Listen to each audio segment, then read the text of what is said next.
Hi, Lisa. Hi. Happy New Year. I haven't seen you. This is the first time I'm seeing you in the new year, which is funny. Oh yeah. Happy New Year. How are you? I'm doing all right. And hi, Jazeera. I have not met you yet, but it's thank you for all of your behind the scenes help. We appreciate it. Yeah, of course. Happy New Year. Happy New Year to you as well.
Hi, Cameron.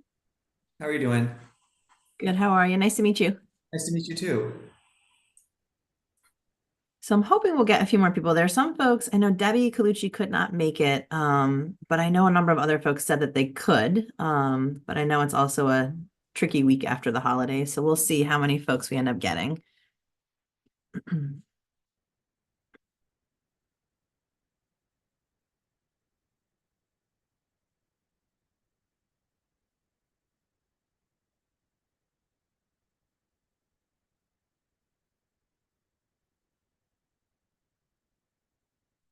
Hi, Lily. Hi, Hillary. Good Good morning. morning, Kara. Good morning, Senator Slap.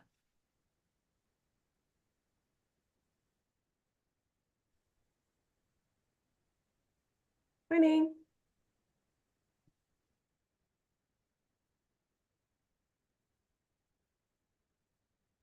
So maybe we'll just give it one more minute and then we can go ahead and get started. I don't really know the size of how many folks will be able to attend today, but I want to just honor folks' time that they've dedicated to the meeting this morning. We can actually probably go around. Do you all know each other? I'm new to this group, but I don't know if I'm the only one who's new to this group or you all like know each other and have been working together. I don't know if introductions would be helpful or if you already are totally familiar with one another and that's not helpful. I think it's a good idea, Beth, just so that you can kind of get to know all of us too. Perfect. So I'll go ahead and start and then we can just kind of round robin it.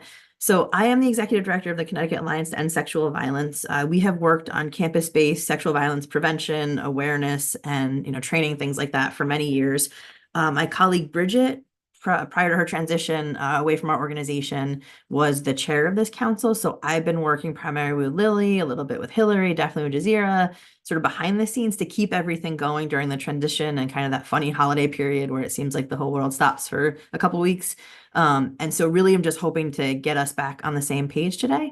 But again, I hope that you all will be very forthright in my, if I have anything wrong or we're supposed to do things differently or you've established a different way of being super open to any of that.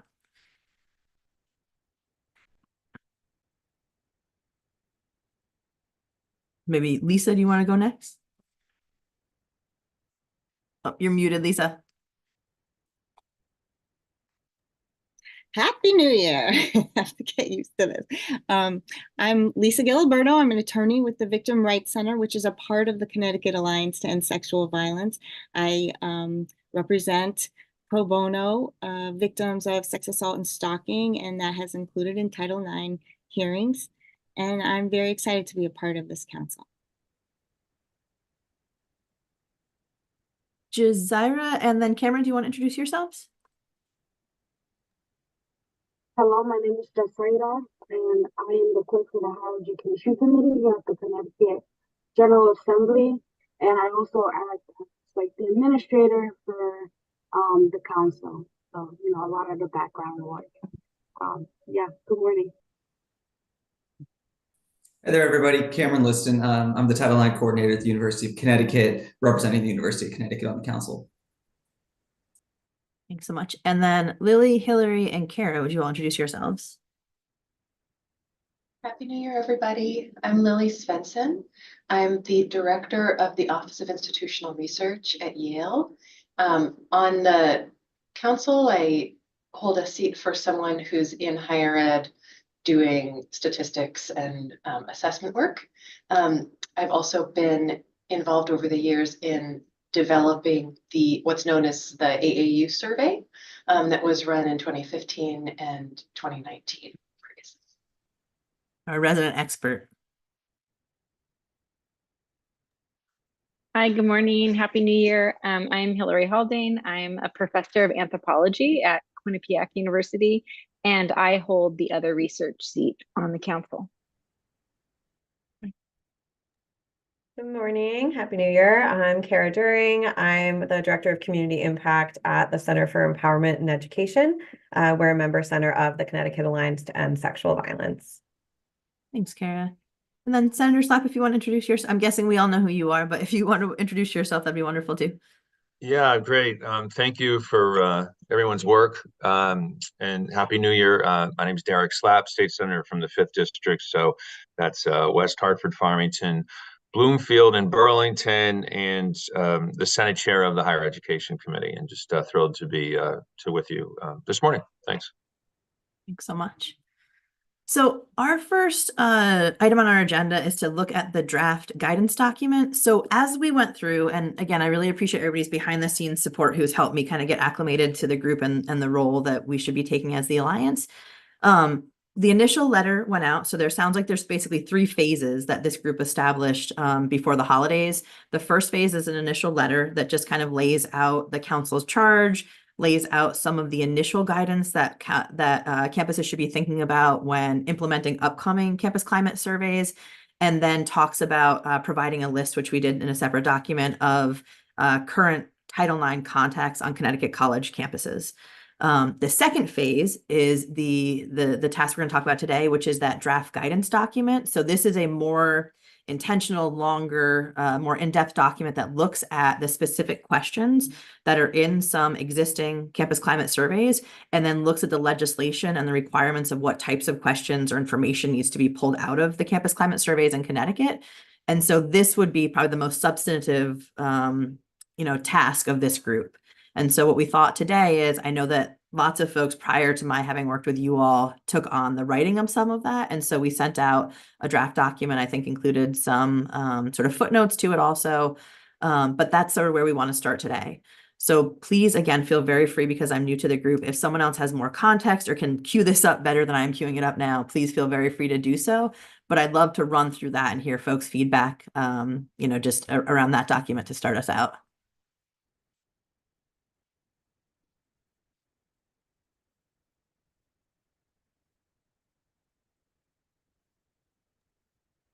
I was just going to say, Beth, I think you've done a terrific job. So I know it's tough to step in, as you have, into a seat like this. So your communication has been wonderful and spot on so far. The only thing I would add, the other thing that we talked about for this document was not just a lot of work had been done to point to really useful survey instruments that are already out there. And I think just communicating that to the institutions is so important. These are ones that are freely available. And so we're not just having to, reinvent the wheel. But obviously at the same time, communicating how important it is that they're able to add questions that they want asked. I mean, things that are very specific to their campus culture that, there's nothing in this legislation that prevents them from doing so, as long as they cover the required areas, domains that are in the legislation.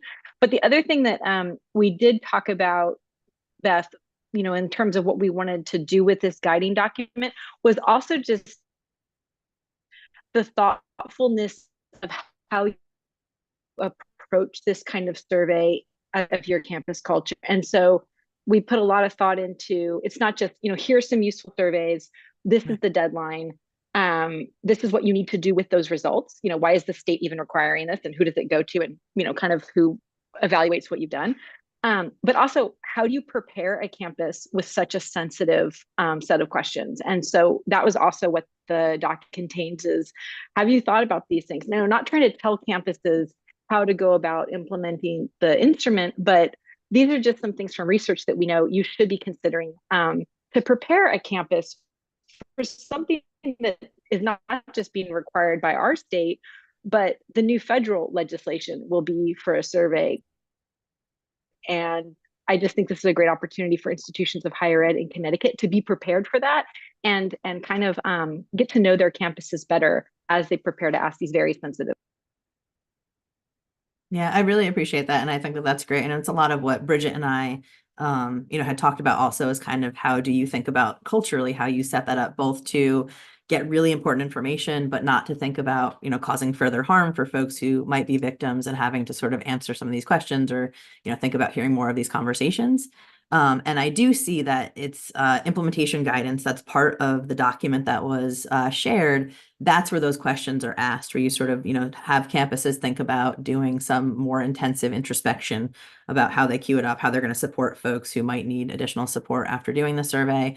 And then also part of it, I think, which I do believe, I looked at this before the holiday, is kind of like preparing yourself already for what you might find out, good, bad, or otherwise. I think is one of the things, kind of that also, Bridget and I had talked a lot about, is that for campuses, they might not find out anything new, but they might find out new things about their campus. And once you found that out, right, what is the capacity and the willingness, right, of a campus, or maybe their readiness, to be able to address those findings, I think is also something that's really important.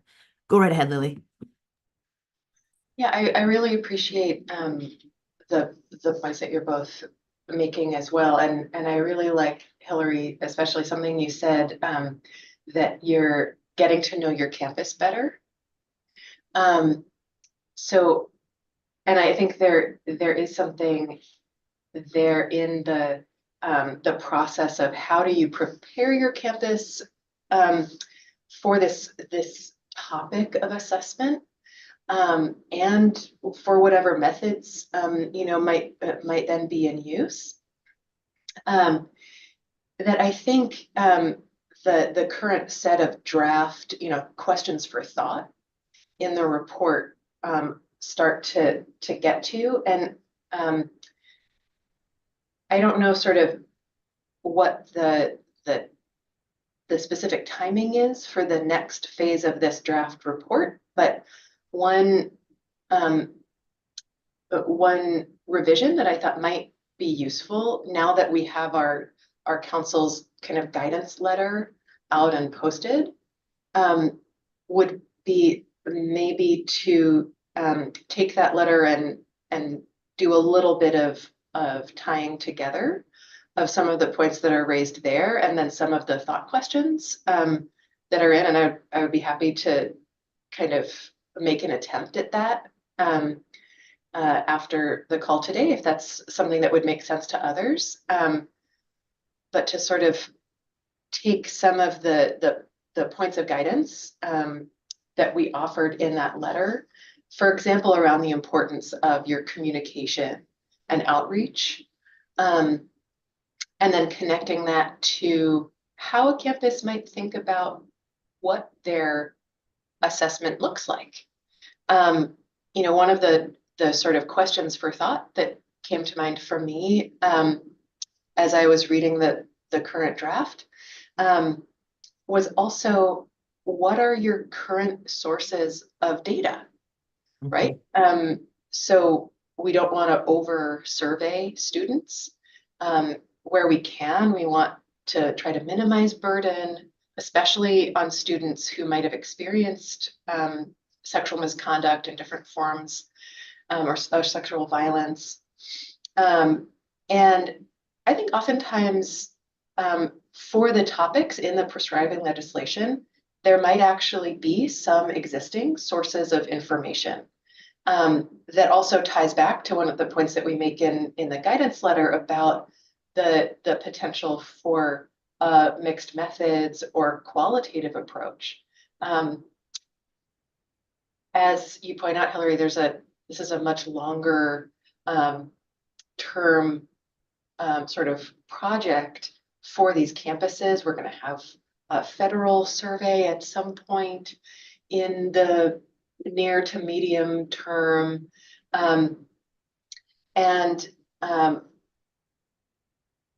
If campuses are sitting down to say, okay, what is our plan? What do we need to learn now? And how can we get there from here?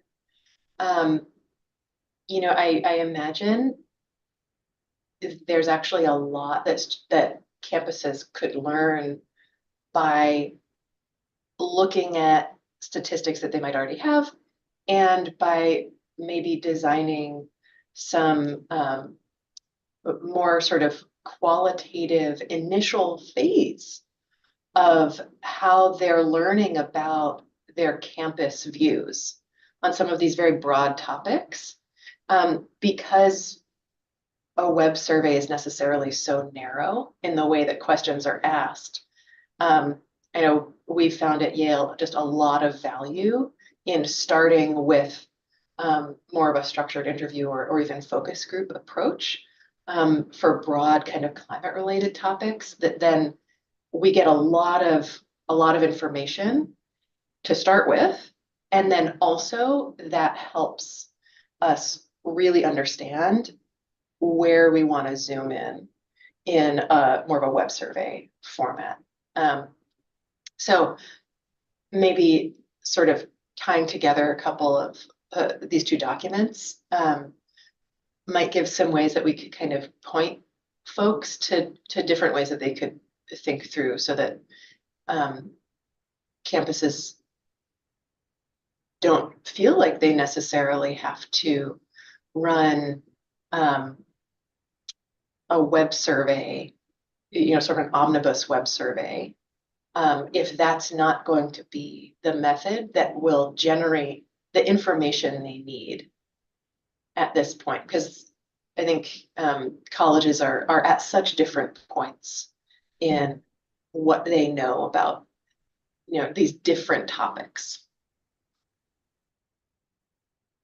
Yeah, I really appreciate all of that. I mean, when this was created, was it more of a working group style? So I appreciate, and will absolutely, I think everybody would take you up on thinking about how to do that, right, and working further on it. Do you envision doing that in a virtual setting where folks are coming together to meet sort of outside of this group time, obviously, and working on it together? Or did you mostly work on it virtually, like in a Google Doc or other, you know, sort of platform where you all were live editing a document? More the latter. Okay. To this point. I think early on there were some elements where it was more sort of folks chiming in, and then we moved, I think, pretty quickly into sort of taking something offline, and someone would kind of work up a draft and then send that around. Okay. Is that okay with everybody to continue to do it in that way? So taking sort of the next phase, the timeline, to your point. So I heard you ask about kind of like, what is the timeline for the group and what we should be doing, which I have pulled up here. And really it's the January 1st, right? Was kind of, so we had a December, a January, and a February were the initial laid out times. December was the release of that letter and the list of campus Title IX contacts. January was the release of the existing sample assessments and then the best practices, which is exactly what we're talking about with this guidance. And then in February, and this is the other piece that's on our agenda, is there's supposed to be a feedback loop from campuses to this council. And so one, we kind of need to establish what that is and talk about that more so we can have something that's more formalized. But in February, that would be when we take the campus's feedback and we put it back into this final document, and then would ultimately, after that point, be saying, here's the final document that the council is releasing about how folks implement and all those kind of best practices and thoughts and things about how they do it for climate surveys. So obviously we're past January 1st, right? I think that as long as we're getting these pieces done in January, we could take the next 2 weeks or so to be able to do that online. It sounds like, although if we need to come together, I'm very happy to, schedule another time for us to do it. but to take what Lily is talking about, you know, her stab at pulling those two things together a little bit more cohesively in the draft document that I shared, and then coming back in 2 weeks to look at it, right? Or to have been working behind the scenes, but then to really pull the group back together to take a look at it and go through it more substantively. And then that's the draft document that we would send out to campuses at that point. Does that sound like the best kind of next steps, path forward for the group? Okay. So again, forgive my ignorance. I'm sorry for all the questions. How were you sharing that document? Were you guys working in Google Docs or a similar, that's exactly what you were doing? And was it Bridget was the originator of the document? Okay. So I can do that. So what I will do then is I will to this same group that we sent out, and obviously, Cameron, I'm sorry you were not on the list, but you'll be on this list going forward. What I will do is I will reshare both a draft like I did the PDF, but I will send the Google Doc link. And then I'll set it so that anybody with the link can edit it, essentially. That kind of saves the draft. So if we kind of work over one another, there is a way to kind of go back and see what that looks like. But I would say that if you are able to remember, it's also really helpful to do it. There's a feature in Google Docs, which I'm guessing you're all familiar with, where you can sort of have the changes highlighted and tracked in a way that is helpful. So edit it in that way if you can. And then do we want to right now establish when is the time that we want to come back together to review that as this group? Is that okay with, I know I'm going a little out of order with the agenda, but it just seems sensical to do it like this. Okay, so if we're about 2 weeks out, we'd be talking somewhere in the week of the 15th or perhaps even the early part of the week of the 22nd. Are there days and times that work better for this group? This meeting was kind of arbitrary, and I'm sorry about that. I just needed to get us together. So I'm sorry that there wasn't as much feedback about meeting time, but super happy to work around other folks' schedules and what would work better for pulling us back together. Thursday the 18th is 2 exact weeks. Friday the 19th is the end of that same week. And then Monday the 22nd would be, just over 2 weeks, if any of those dates work for folks. Yeah, I would just jump in and say that I think, the 18th or 19th best, just because I'm thinking about how soon we get this out to universities. I mean, to Lily's point about, are there already data collected that the institutions might be able to use? And I mean, they need time to think about this. And, what's really clear to me is that there are some institutions that are aware that this is going to happen. And there are some, the turnover has been in their Title IX office and people have been leaving, and kind of the administrative churn is leading to where there are situations where people aren't aware of who's in charge of this, or even that this is a requirement. So I'm a little bit worried about the timeline for communication, and also providing campuses with an opportunity to reach us. For instance, if they wanted to reach out to Lily's point and say, hey, we just did this survey, will this meet the letter of the law? I mean, I could see that people would want to know that they're on the right track for that. It's June 1st, I think, is the deadline, right? Because we said at the end of the academic year of 23-24. So my preference would just be, I think if we push ourselves to meet, before that weekend, that makes sure we can get things out to institutions, get their feedback, and then disseminate so people have time to prepare and plan. Would 10 a.m. on Thursday the 18th or perhaps Friday the 19th work for folks? We could do it earlier too. I don't know. 10 a.m. seems to be a good time for most folks, but if we want to do it earlier, we can also do it earlier. That If works. possible later, because I'm in court in mornings. Okay. Do you want to try to pivot this one to an afternoon? Could folks still meet in the afternoon on the 18th? So would it after like 1 or 2 o'clock work for you best, Lisa? Yes.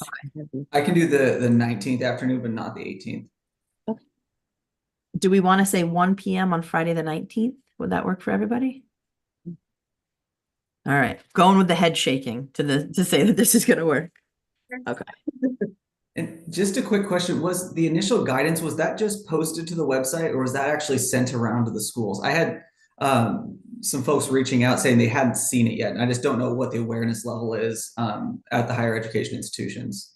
It did not go out. It was one of the questions that we were not sure of is where all the communication should be coming from, essentially. I was not sure if it should be coming out from like me, right? From or from anybody from the state. Like we just weren't quite sure on how it was supposed to come out. And I don't think there was ever, I went back in a lot of Bridget's stuff and I don't think anybody ever established exactly how that would happen, at least to my awareness. So that was one of the things we also want to talk about with this group is what do you all feel? And some of you are situated in higher education, right? So we're, working at a coalition level that's a bit different in our structure. What would be the best setup, right? And the other thing I want to be just very transparent about is, as I just heard Hillary a moment talk, about, okay, so if somebody wants to reach out and say, hey, does my survey do this thing? I'm not sure that the Alliance is best positioned to answer that. It sounds like we have a couple of folks on here who are best positioned to answer that.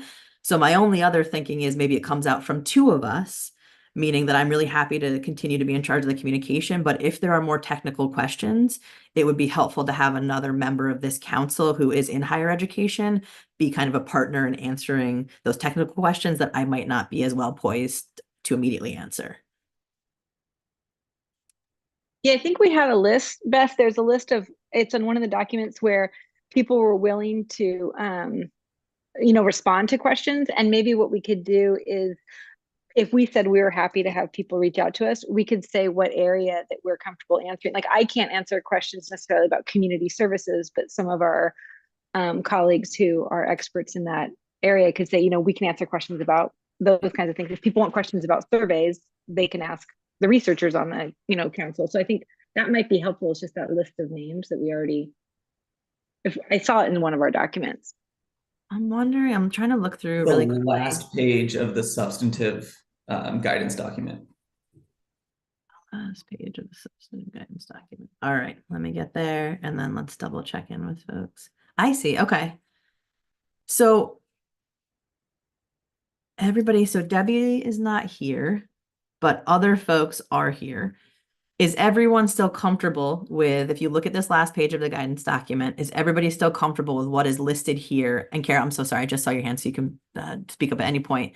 But is everybody comfortable with what's listed here as the areas of expertise that they have? Because we can do just that, right? I can send out that guidance document, or excuse me, the initial letter from me. We would add this, I would take this page out, right, and add that as the second page attached to it and say, like, here are the areas that folks might have questions, and please know that these are some of your colleagues around the state who are available.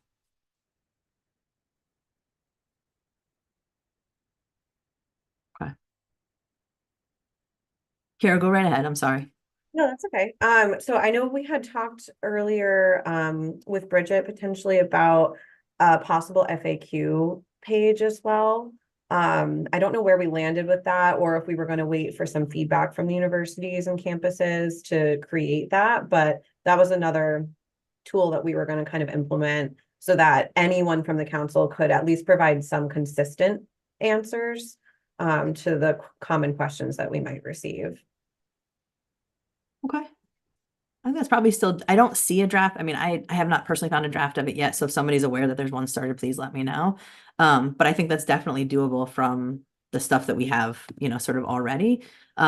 Maybe what we can do is when I send out the Google Doc, I can send 2 links. One will be a link to an FAQ document. So you all can start to think about what are the questions. It doesn't have to be finalized, but like what makes sense to go in there. And then the second will be the link to the editing of this more substantive guidance document.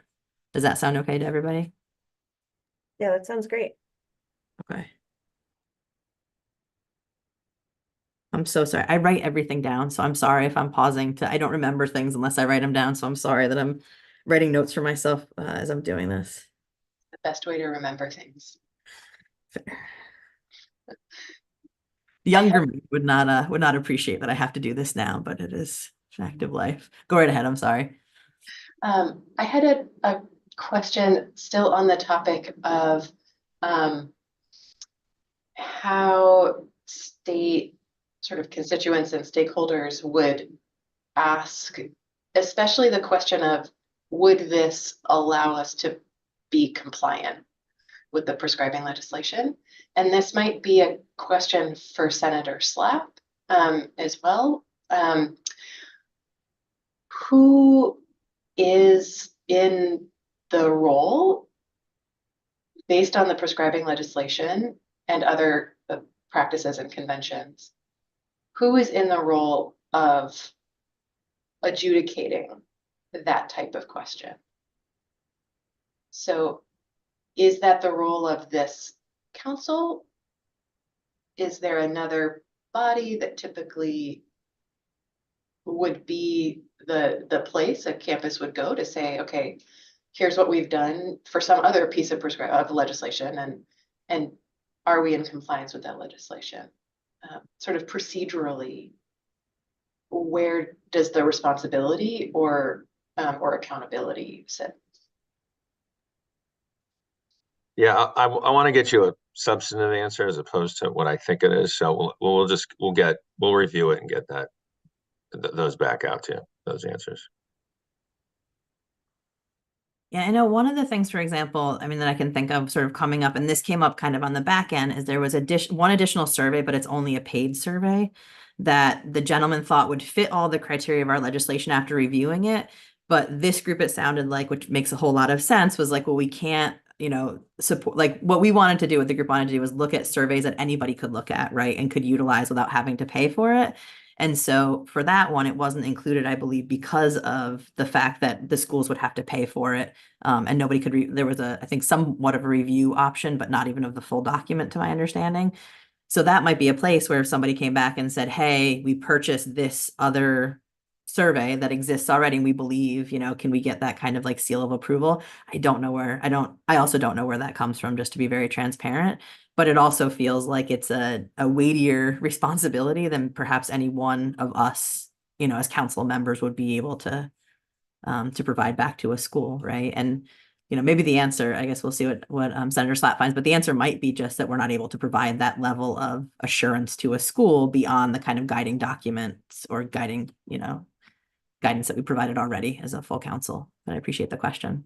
Yeah, and I think that was really the mindset that we were taking in terms of the reviewed tools. Was there's a lot of ways to fulfill the prescribed categories within the legislation, right? They're fairly broad categories. So there's a lot of questions you can ask that are going to fulfill that.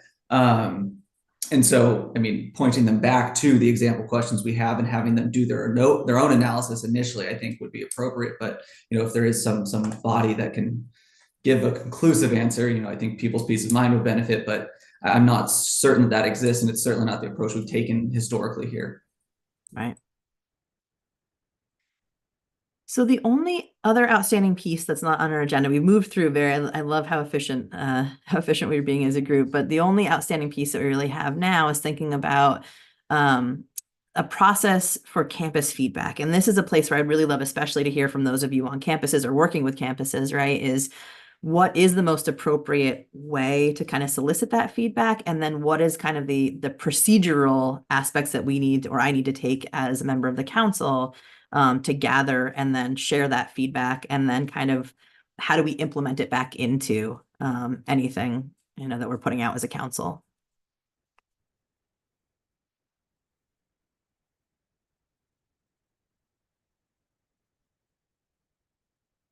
So for those of you who are on campuses or who are working more closely with campuses, go right ahead, Haley. I'm sorry, I didn't even see your hand. I apologize. Oh yeah, I was just going to suggest that we probably want to use the same list, because those will be the list that we came up with, the campus contacts, those would be the people who would be in a position to review it. But I think the thing that's going to make the most sense, Beth, is for there just to be one person that they provide that contact back to. So I think, as chair of the council, you're the point person. And then just because then that way you can maybe post that feedback, onto the Google Doc for us, and then we can all review it. But I think it'll get really confusing if there's a bunch of kind of people, being responded to, just in terms of the timeline we have. But I think you start with the people, like I'm just thinking about my own campus, you would start with the people on that list. And then one of the things that I would say to them is in our letter, if we send this out, say, we know that there are people on your campus who may have expertise or experience with this, that if you'd like to solicit their feedback, but we don't want that we don't want all that feedback. Like there should be a point person on that campus who then delivers it to a point person on the council. Otherwise, I just think it'll just be too many people managing the information. Cameron, I see your hand, but can I just ask one quick follow-up question? Like, would you all think that so one of the ways that I can imagine is that I'm trying to think about managing information, right? And kind of ease with which we can do that and how we share that. So we very regularly use things like Google Forms here to solicit feedback, and it kind of all gets placed in. So multiple of us could see it on the back end, right? So you kind of wouldn't have to wait for me to pull everything up and put it in. It also just means that it's not kind of lost in email in terms of like the number of responses we could get. It's an easy link that could be shared, to your point, across a campus, and then we could require that somebody either put an email address in or a university or a title, something like that, right? So if we had further questions, we could go back and gather that information. But would anybody be opposed to doing it in that way, just for ease of? I just worry that I'm going to miss something in email, if I'm being very honest, right? If there's 50 emails that come in about this, I probably at some points get 200 emails a day. So it's just I don't want to lose anything sort of in the fold, I guess. Go ahead, Cameron. Yeah, I just wanted to say, as soon as that initial guidance goes out, it's probably going to establish a line of communication. I know, from the ground, institutions are very hungry for information at this point on this. So if you are going to go with a form, I would just say include it in that initial contact, because people are going to come back with questions, I imagine, very quickly, regardless of what we send out. Okay. Appreciate that.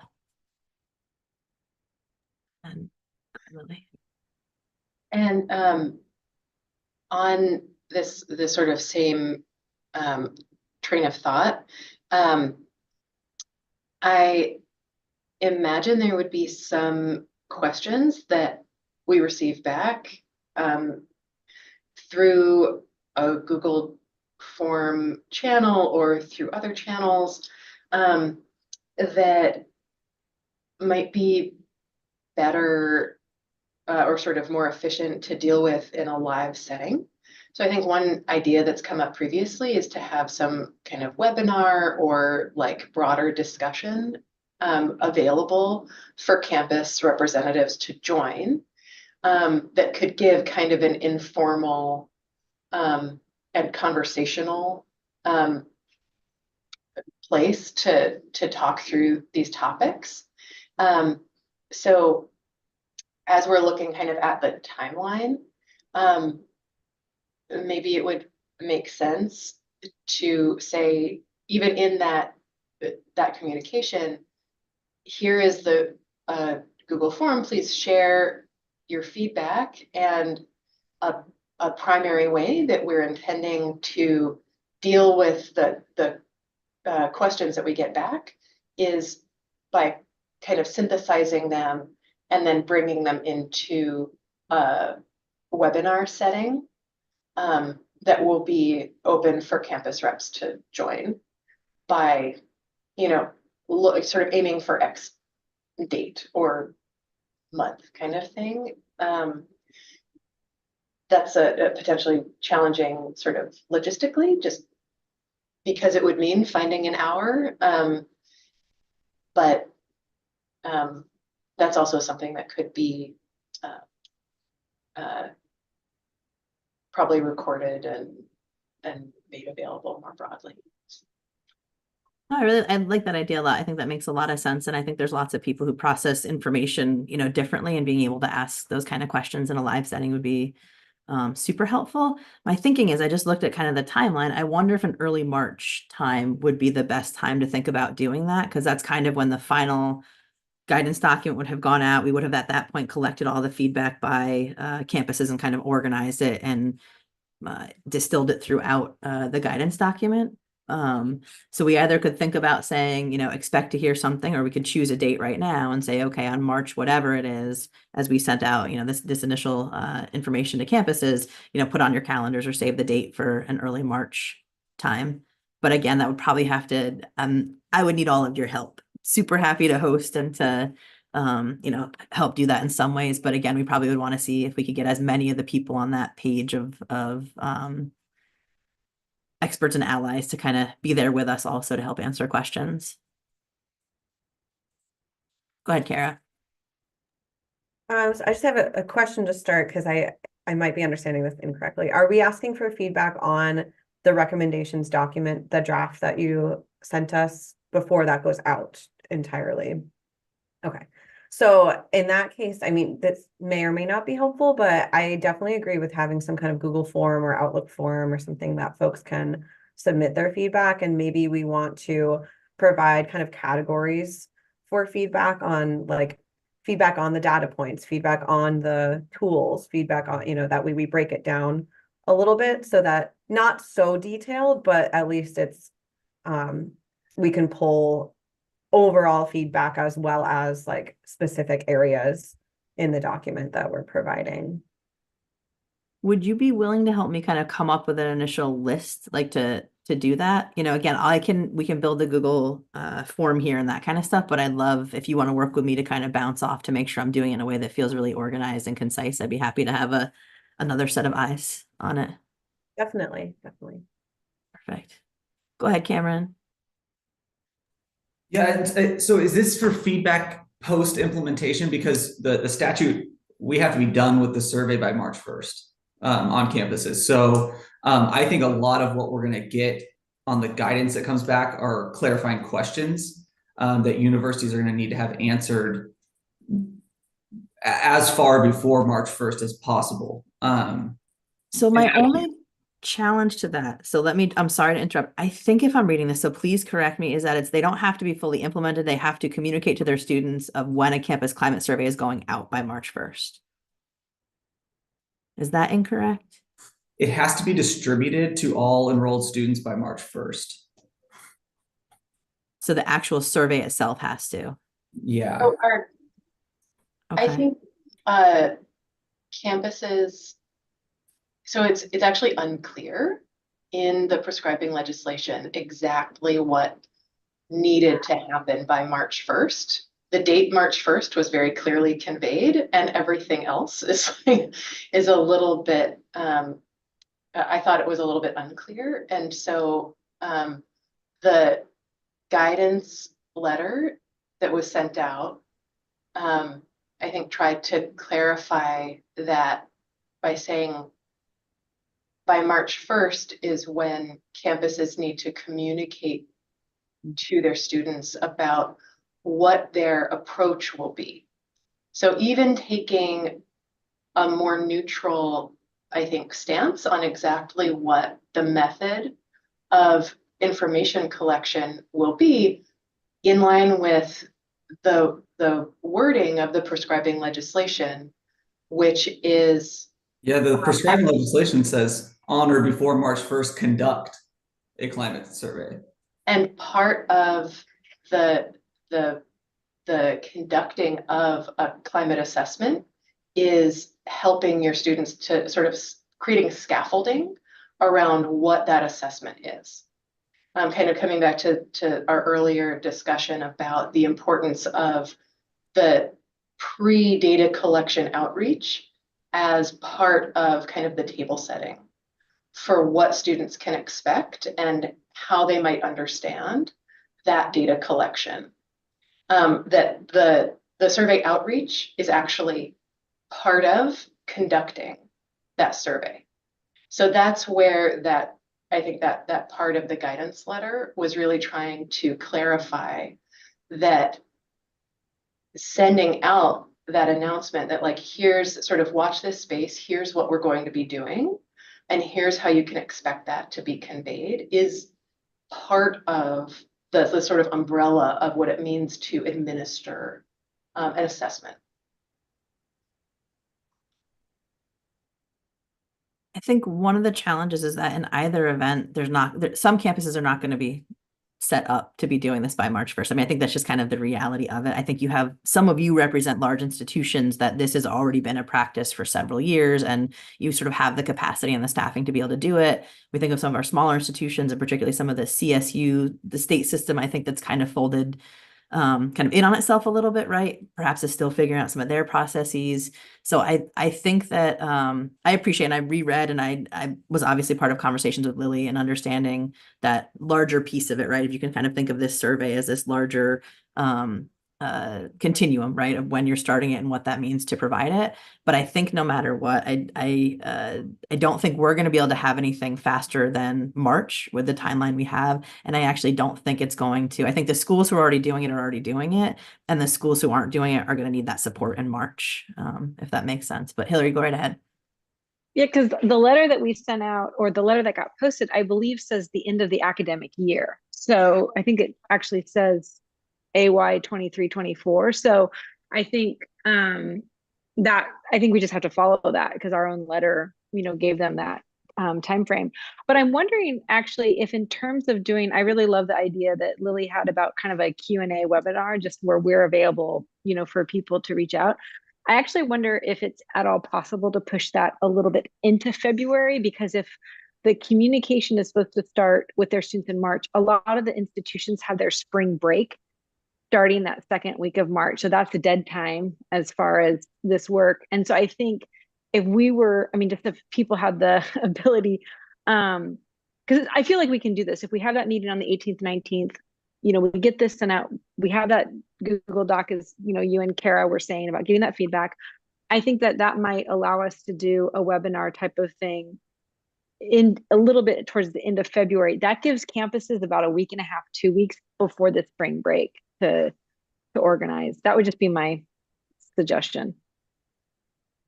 So there's kind of 2 last weeks of February, if you think about the second half of February. So there's the week of the 19th, which that is probably a holiday for most folks, which is President's Day, starts out that week. The following week is the week of the 26th, which is the last week of February. So I think if we found a time within there, again, just kind of basing it around some of your schedules to make sure you all can be there also. I'm happy to, if we want to choose a time now to do it. And again, we can send that out with all this information to kind of just put it on folks' calendars. And I could probably even send a registration link if I sent this out tomorrow. But is there a day or a time that works best for folks? I know for us for webinars, we tend to get more folks in the morning time than we do in the afternoon. I think just because people's days kind of change, as the day goes on. But again, I don't know if that doesn't work for most folks or not.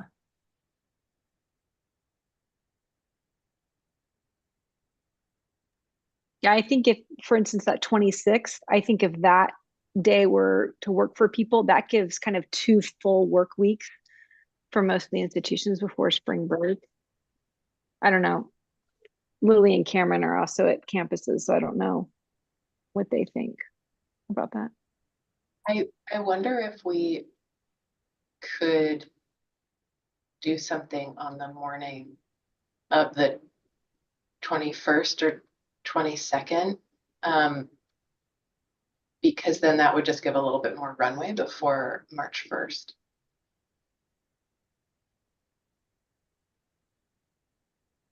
And if we can have, maybe even by our meeting on January 18th, if we can sort of have the details ready about sort of,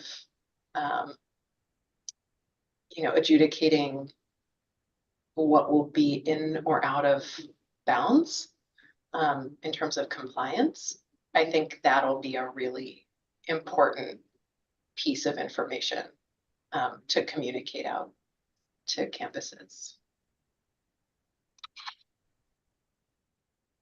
I can make it work on the morning of the 21st or yeah, I can probably do either. I just have to move something on the 22nd, but I can move it. Yeah, I would say that I would agree with Lily. The earlier the better, because even if there's an extended deadline, once we hit spring break at an institution, we're basically into finals. And most institutions will not be comfortable doing a broad survey once that period begins. So earlier better, which is kind of, I'm like a broken record. So would the 21st at 10 a.m. work for all of you to hop on? And then I'll obviously work to get a lot of those anybody who's not here. I know Debbie was one person. I don't have this pulled up again, but anybody who's on that last page of the larger document, I'll contact to make sure and invite those folks to be speakers also there. Okay. So I'm going to go over this just because I need to make sure I'm getting everything right. Please correct me, right, in terms of our next steps.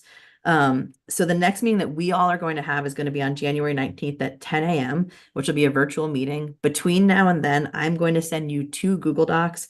One is going to be just the start of an FAQ document that's really not going to be fleshed out, but just for us to start working in. The second is going to be the same guidance doc I sent out today, but you'll be able to go in and add your comments and edit and things like that. And Lily will kind of take the lead on looking at how to make some more cohesion amongst the pieces that we talked about at the outset of the meeting. On February 21st, that will go into a save the date. We'll have a registration go out for 10 a.m. for an hour-long session with the colleagues who are part of this council so that folks can answer questions of folks from campuses. We'll record it and we can send it out obviously after. I'm also in the meantime going to send out a campus email to all the campus contacts that I have in the documents that this council has pulled together. That will include the initial letter, that set of campus contacts, both of which are currently posted on the website, as well as that contact list on the last page of the guiding documents that just says, here's who has some expertise in these certain areas to reach out to. And that will also include a Google form that anybody can add information to that has, certain questions. I'll work with Kara on sort of making it a streamlined, Google form to make it easily accessible. My goal also on the back end of that is I'll identify if I'm able to just share it with everybody, because what I would love is for you all to see all of the responses, right? To not have to send out additional emails. It'd just be easier if folks can go in. Once I establish all of that, my guess is by tomorrow will be my goal. All that stuff will come out from me. So you'll see all of those pieces and you'll, so Kara, I'll reach out to you at some point between today and tomorrow, if that's okay. But is there anything I missed in terms of this group's next goals? Go right ahead, Lily. The one detail, that was a super helpful rundown, so thank you very much. The one detail that I wanted to touch back on was that this group's next meeting is Friday, January 19th at 1 p.m. Oh, you're absolutely right. I wrote 10. I never changed it you're right. Because we want Lisa to be able to be there. Absolutely. Thank you so much. Ironically, I think I've already added it to my calendar for 1 p.m. in my notes right here. I just didn't know because my notes are so helpful. No, I totally appreciate that. Okay. Yeah, that's exciting. I'll be at the Alliance tomorrow for the MAC meeting. So okay. I actually think I'm meeting with our lobbyist here for maybe like 11. So maybe between somewhere around that, I can pull you out of that meeting for a couple minutes. Maybe before or after we can connect. That's perfect. Is there anything else that we want to make sure that we cover today while we're together, or any other considerations that we haven't thought about? Go ahead, Hillary, sorry. Yeah, quickly, the only other thing that's come up a few times that we need the elected representatives and the committee to make clear for us is not just the question about who kind of makes the decision about what's acceptable to meet those data points, but also we will probably get questions about the reporting of it. And so I'm just wondering if, the senator and our other elected representatives know what's the council's role with that as well. That's a question that's come up. And I wouldn't be surprised at all if in that webinar, we get asked questions about that in terms of the reporting process. They have to publish it to their website. And then what's our council's role in relation to those responses, those data as they get presented. So that was just still a legislative question that we had that I think if we can find out what our role is, or just those answers for any of the campus representatives who would attend that webinar by that date, that would be really helpful too. Yeah, Jazz and Greg and I will huddle on that and get those back to the group ASAP. Great. Thank you all so much for your patience with me and answering all my many questions as we kind of keep moving things forward. Please don't hesitate to reach out in the meantime. Obviously, I'll be emailing all of you, but if there's anything else that comes up in between, please don't hesitate to reach out at all. I really appreciate all of your time. It was a pleasure to officially meet all of you. thank you. Thanks, Matt. Thanks, everyone. Thank you for taking over. Have a great day.